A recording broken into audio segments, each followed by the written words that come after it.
56 milhões de brasileiros vivem na segunda região mais populosa do país, a terceira maior área regional do Brasil, que também tem o terceiro maior PIB, mas ainda apresenta o pior índice de desenvolvimento humano do nosso país. Região Nordeste, as dificuldades, os desafios, as metas e projetos para o desenvolvimento sustentável da região. Esses são os temas do Eu Fiscalizo de hoje, e começa agora.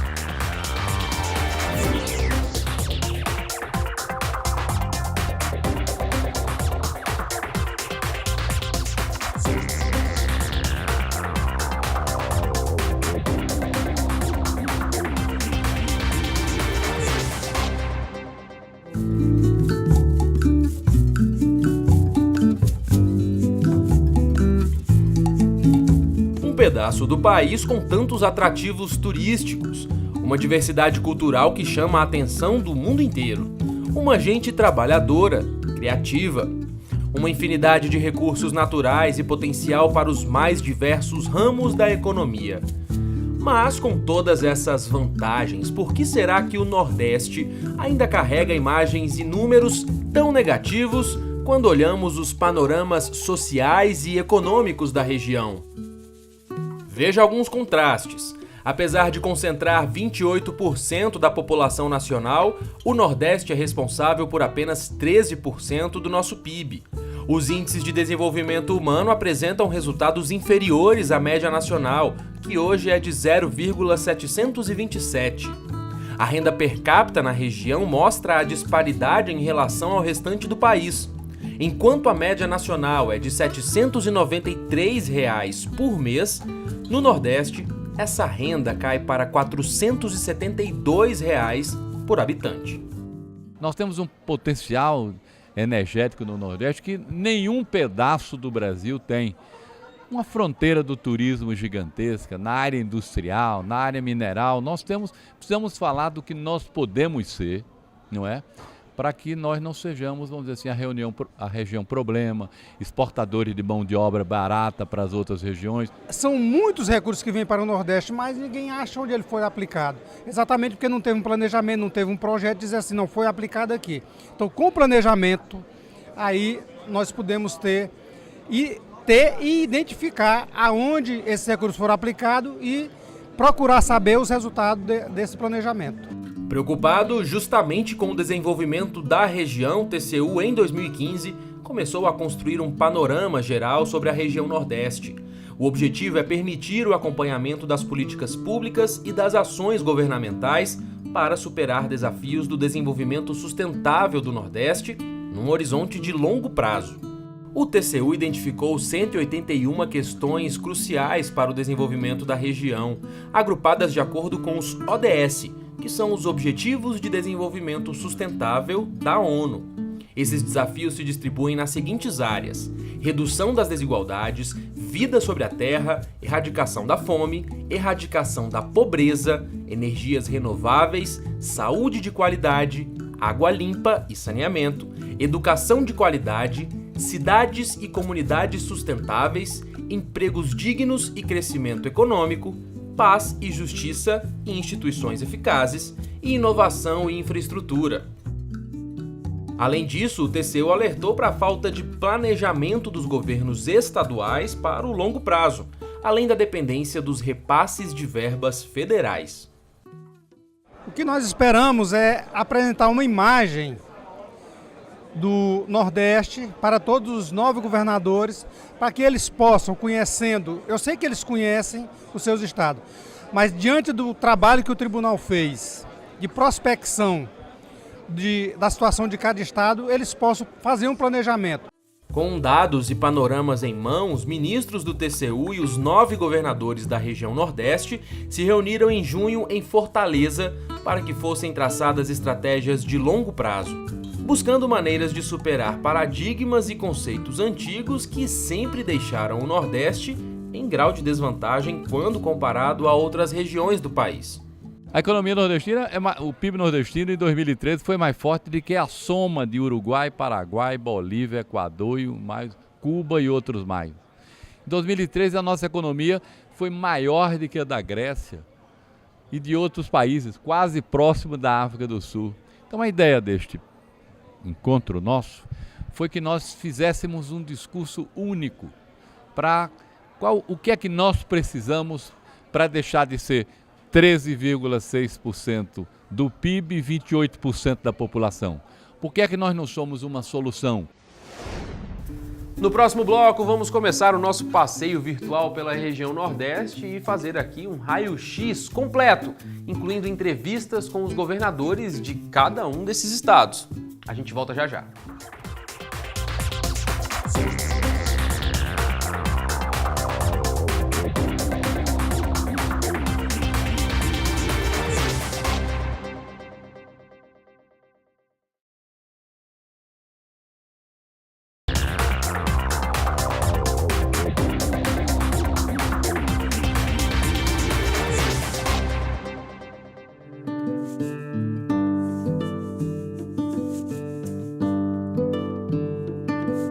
Mas o que de fato foi encontrado nesse raio-x feito pelo Tribunal de Contas da União? Quais serão os principais desafios de cada estado, a realidade enfrentada por territórios tão próximos, mas tão particulares? A gente começa essa viagem virtual pelo Maranhão, onde o TCU identificou problemas nos processos decisórios dos governantes e na condução de políticas governamentais que acabam por dificultar a oferta de bens e serviços públicos de qualidade. No Maranhão, a educação preocupa muito. O analfabetismo e o analfabetismo funcional ainda apresentam índices muito mais altos que a média nacional, que é de 10,2%. Apenas 20% dos maranhenses têm acesso à água encanada e o esgoto só atende a 8% das residências do estado.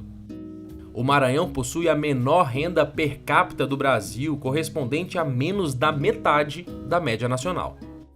Acho que é hora exatamente de, mediante a reconexão da política com a sociedade, nós estabelecermos condições para que a política ocupar o papel que é seu e somente seu, de modo insubstituível, que é fazer uma agenda positiva, enfrentando os grandes problemas nacionais. Nós perdemos essa dimensão nos últimos anos e isso é muito grave. Acho que essa é a questão principal hoje a ser tratada quando nós falamos do Estado, do setor público. Do Maranhão passamos ao vizinho Piauí, estado que ainda não possui um plano estratégico de desenvolvimento com visão de longo prazo e cujo principal desafio é manter educação de qualidade para a população. O Piauí tem o pior índice de analfabetismo funcional do país e o quarto pior índice de desenvolvimento humano. A renda per capita é a segunda pior do país e 1/3 da população vive na zona rural do estado, a maioria em região de semiárido. O estado apresenta a pior taxa de domicílios atendida pela coleta de lixo, e isso pode trazer sérios riscos à saúde da população. O Piauí tem 171 escolas entre as melhores do Brasil. O Piauí tem entre as 10 escolas as melhores do Brasil, no setor público e no setor privado. Qual é o problema? Uma coisa é administrar uma escola. Algumas redes privadas administram 5, 6 escolas. Outra coisa é você administrar 670 escolas. Administrar não apenas em cidades grandes como Teresina, na capital. Administrar em Morro Cabeção do Tempo. Administrar em cidades onde tem dificuldade de se levar um professor de química, de física, de matemática. No Ceará, problemas de infraestrutura são os que mais preocupam. A taxa de domicílios com água encanada ainda é menor que a média nacional e os investimentos em logística feitos no estado não surtiram o efeito esperado. Vale destacar os potenciais turístico e eólico do estado do Ceará, fontes limpas de recursos e de energia. Áreas que definem bem o conceito do desenvolvimento sustentável e que tentam se fortalecer mesmo em tempos de crise.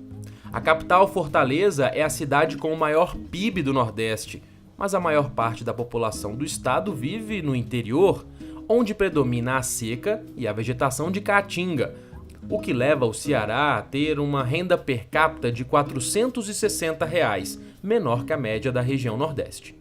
Nós fizemos aí um financiamento do Banco Interamericano Primeiro foi 400 milhões de dólares, agora fizemos mais outro de 200 milhões de dólares. Nós estamos tendo a oportunidade aí, nesse momento, de recuperar e construir mais 1.000 novos quilômetros de estrada no Ceará, inclusive duplicando todas as estradas litorâneas, porque o estado também tem uma grande vocação que é o turismo, né? E também na área aeroportuária, nós concluímos o aeroporto de Aracati, nós estamos fazendo o aeroporto, vamos concluir esse ano o aeroporto de Jericoacoara. Continuando a nossa viagem pelo Nordeste, chegamos ao Rio Grande do Norte, estado que ainda não tem um plano estratégico de desenvolvimento com visão de longo prazo e onde incide um dos principais problemas brasileiros, o fornecimento de serviços de saúde pública de qualidade. No Rio Grande do Norte, a questão fiscal preocupa muito. Os gastos com o pagamento de servidores superam o limite previsto na Lei de Responsabilidade Fiscal e os investimentos feitos pelo Estado devem cair em 35% até 2019, o que acentua a dependência de repasse de verbas pelo governo federal. A renda per capita foi a maior do Nordeste em 2013. O estado melhorou muito a taxa de mortalidade infantil, passando de 44 para 16 falecimentos a cada 1.000 nascimentos. Mas o número ainda é maior que a média nacional. Olha, a saúde realmente é um problema muito grave, porque a saúde demanda muito dinheiro, a saúde é cara, mas também existem erros históricos. Lá eu estou combatendo isso, né? Sabe, existe na saúde a má qualidade no padrão de gasto, né? Isso começa por aí. Há uma grande quantidade de hospitais subutilizados que não definiram o perfil para que veio naquela região. Então estamos praticamente começando, no meu estado, estamos quase começando do zero, redefinindo o papel de cada hospital, de acordo com a sua região.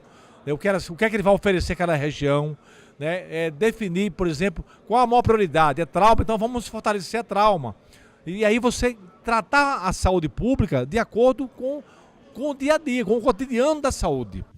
Na Paraíba, onde mais de 55% da população vivem na região do semiárido, a falta d'água ainda é um problema grande. Em consequência disso, a erradicação da fome atualmente se coloca como o principal desafio do estado. O estado produz e exporta principalmente açúcar, calçados, tecido e sisal. Mas a administração pública tem um grande peso na economia, com mais de 30% do PIB local. Na educação, a Paraíba amarga o 4º pior índice do Brasil e uma das taxas mais altas de analfabetismo.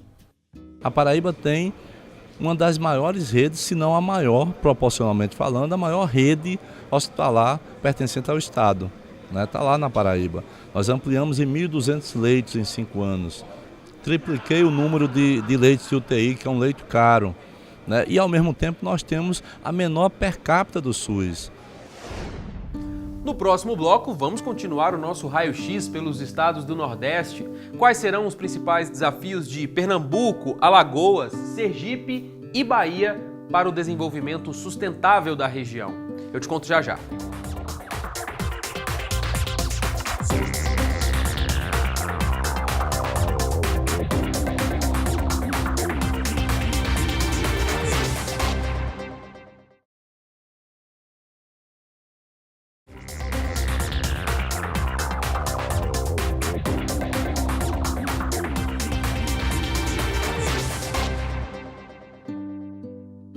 Quais são os desafios para o desenvolvimento sustentável da região Nordeste numa visão de longo prazo? Vamos continuar a nossa viagem virtual por cantos tão próximos, mas tão particulares do nosso país. Pernambuco, o estado que em tese já traçou as suas metas para o ano de 2035, por meio de um plano de desenvolvimento com visão de longo prazo, ainda sofre com um problema básico: o desafio de erradicar a pobreza e diminuir as desigualdades, embora a renda per capita no estado chegue a ser maior que a média do Nordeste.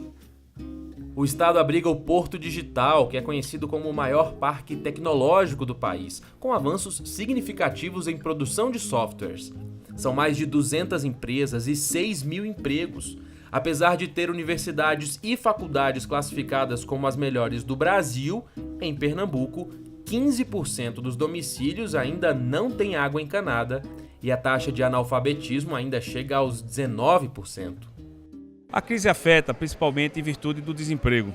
O desemprego aumentou muito no Brasil, aumentou muito na região Nordeste e Pernambuco não ficou fora do aumento de desemprego. Isso leva, sem dúvida nenhuma, a uma estabilidade social, com uma maior demanda por saúde, uma maior demanda por serviços de segurança, que muitas vezes são afetados por essa questão. Então as políticas sociais terminam sofrendo, que mais gente precisa ser tratada, precisa ter o cuidado especial. A gente tem uma atuação muito grande e quer aprofundar isso, porque ainda existe muitos pobres, muita gente na linha da pobreza no estado de Pernambuco como na região nordestina. E a gente não pode também, mesmo no momento de crise, deixar de priorizar ações sociais e ações que tirem as pessoas, principalmente da extrema pobreza. Chegamos então a Alagoas, onde obras importantes de infraestrutura estão paradas há anos. Além de estar de olho nesses projetos, o TCU ainda apontou falhas na segurança pública, no judiciário e nas instituições públicas do estado. Alagoas apresenta o maior índice de homicídios do país e um dos menores percentuais de cidades com coleta de esgoto. O estado já tem o turismo como a segunda maior fonte de receitas, atrás apenas do cultivo de cana. Mesmo assim, passa por dificuldades fiscais e financeiras. As coisas precisam ser reformadas, ajustadas à nova realidade. Por exemplo, a Previdência Social cumpriu seu papel, mas não dá mais para as pessoas se aposentarem aos 45 anos. O Estado não aguenta pagar essa conta, de maneira que atrasa-se salário, não cumpre outras obrigações no que concerne a políticas públicas. Por isso que é fundamental equilibrar o país. De tempos em tempos há de se fazer um ajuste. Em Sergipe, estado com as menores área e população do Nordeste, a renda per capita se mostrou acima da média dos outros estados da região. Apesar disso, ainda está mal distribuída, o que também leva a problemas de criminalidade e de ineficiência jurídica. A taxa de domicílios com água encanada em Sergipe é a maior do Nordeste, mas 19% dos sergipanos não sabem ler ou escrever. E a economia do estado está baseada na produção agrícola, sendo o açúcar e os sucos de frutas os itens mais comercializados e até exportados, o que mesmo assim não tem sido suficiente para garantir autonomia fiscal e financeira ao estado. O estado de Sergipe tem um déficit anual da ordem de 1 bilhão e 200 milhões de reais. Então, o respeito à credibilidade das instituições deverá acontecer na medida que as condições financeiras permitirem que as instituições cumpram o seu papel no atendimento às demandas da sociedade, principalmente nas questões ligadas à saúde, à educação e à segurança pública. Para encerrar, Bahia, o estado com a maior população do Nordeste, mais de 15 milhões de pessoas, não tem um plano estratégico de desenvolvimento com visão de longo prazo. Além disso, o TCU apontou que as distâncias geográficas dentro do estado podem dificultar os repasses de recursos para algumas áreas específicas. É que apesar de ser o quinto maior estado brasileiro e o maior estado do Nordeste, quase 70% do território baiano está no semiárido e ainda sofre com a oferta de água. A Bahia ainda tem um percentual de pessoas extremamente pobres 2 vezes maior que a média nacional, com problemas graves na área de segurança pública também. Nós reunimos quinzenalmente todos os poderes e a cada mês com os presidentes de poderes, presidente do Tribunal de Justiça, do Ministério Público, da Assembleia, para traçar conjuntamente ações que visem valorizar a vida e evitar a violência. E estamos implantando também bases comunitárias nas comunidades mais violentas. Nós temos aí a primeira base já completando 2 anos e os resultados são extraordinários. Nós temos comunidades que eram muito violentas e reduzimos a 0 o número de homicídio no ano de 2015. No próximo bloco, questões, projetos e desafios que envolvem vários estados ao mesmo tempo e que dependem de trabalhos conjuntos para serem solucionados. E o que de fato está sendo feito quando falamos de desenvolvimento sustentável. A gente volta já já.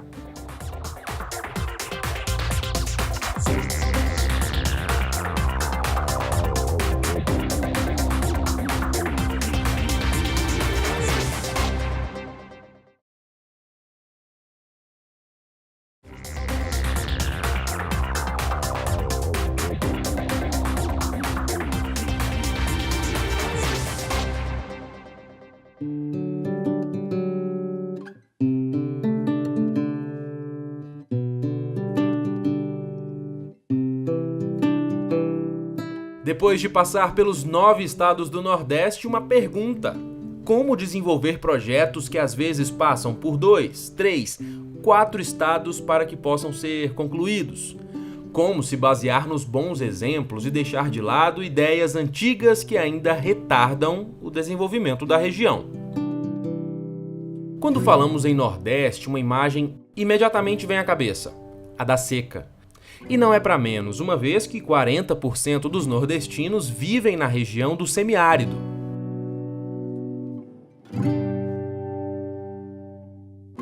Mas, passando por 4 dos 9 estados do Nordeste, está o Rio apontado como solução para parte dos problemas de abastecimento hídrico da região, o São Francisco. O projeto de transposição prevê 477 quilômetros de canais em 2 eixos que devem levar água até a Paraíba pelo eixo leste e até o Ceará e o Rio Grande do Norte pelo eixo norte, passando por 390 municípios e beneficiando mais de 12 milhões de nordestinos. As obras deveriam ter sido finalizadas em 2010, mas ainda não estão prontas. O orçamento inicial de mais de 4 bilhões de reais mais que dobrou.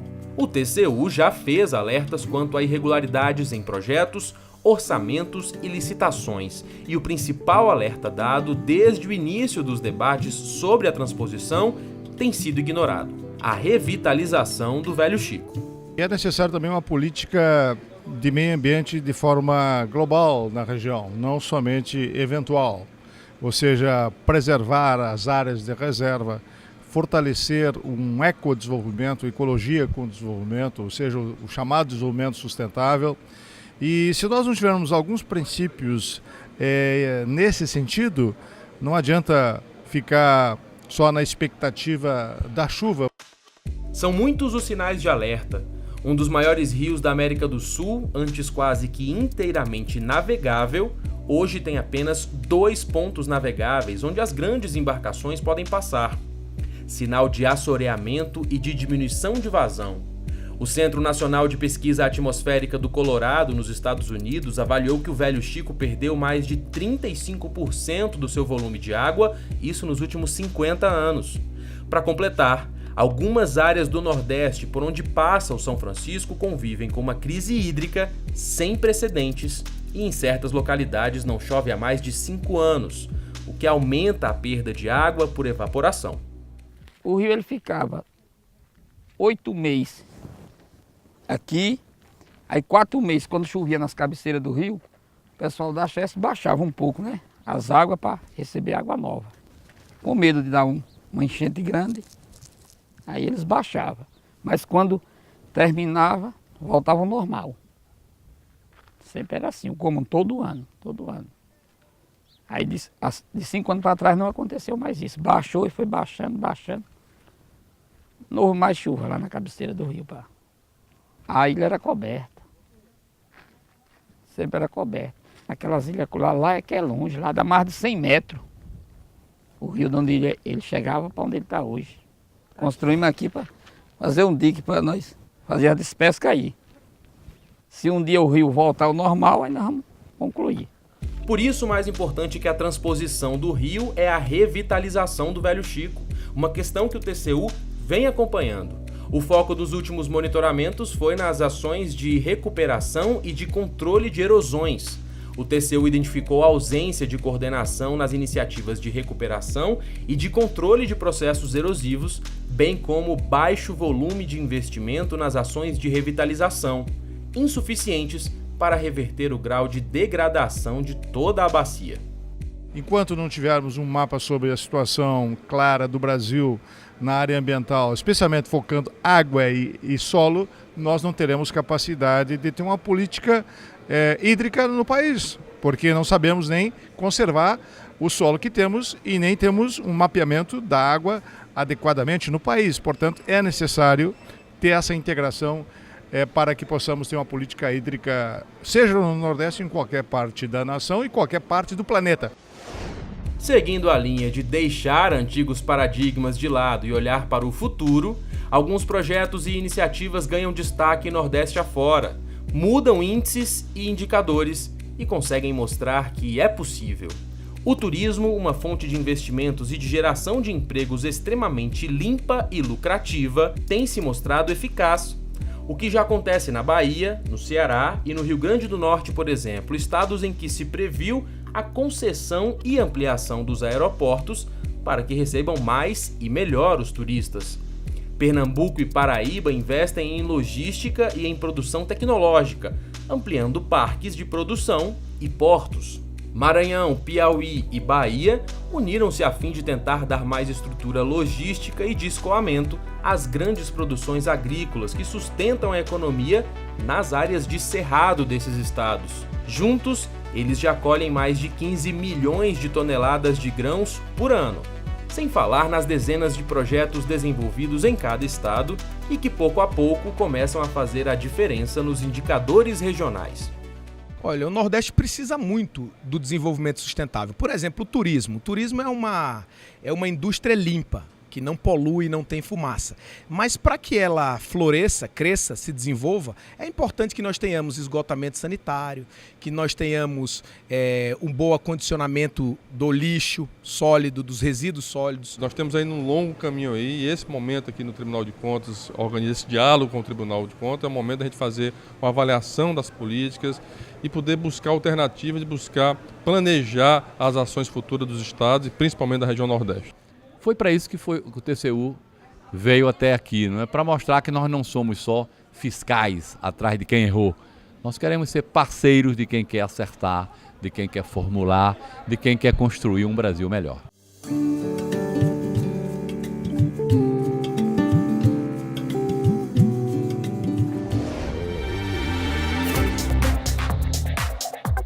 A sociedade tem aumentado o nível de exigência em relação aos serviços prestados pelo poder público.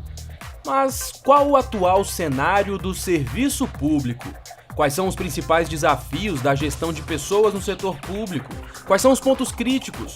O que pode ser feito para serem gerados melhores resultados para a sociedade? Gestão de pessoas na administração pública, esse é o tema do próximo programa. Até lá!